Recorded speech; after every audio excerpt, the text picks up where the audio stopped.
ស្រីស្ងួនដឹងខ្លួនខ្លះឬទេរៀបឃើញចាំងហាំងដូចមានស្នាញញឹមតាពេលណារៀបបាយចំស្រីកុំលួចស្រឡាញ់អូនមើលចោស្ងួនរៀបស្គមខ្លួនរីងរេចាំចំឡើយស្រីកាយពិសេស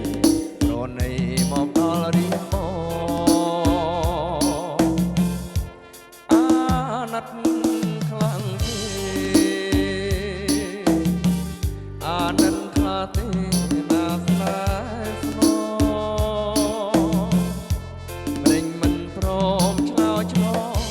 ម្ដេចចេញតែបែកខ្នងបំណងនួនល្អយ៉ាងណាលួចត្រឡាញ់ម្លឹងហើយ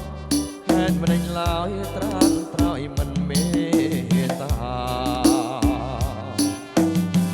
ពាក្យមួយខ្លីនៃថាស្នេហា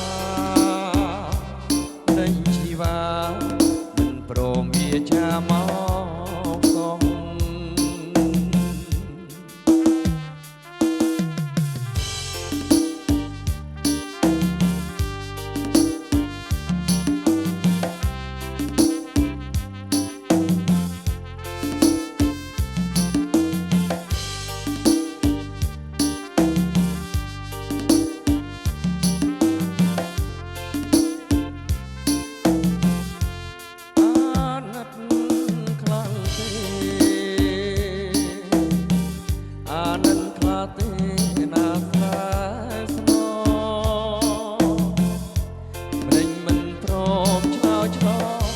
កម្ដេចចេញតែ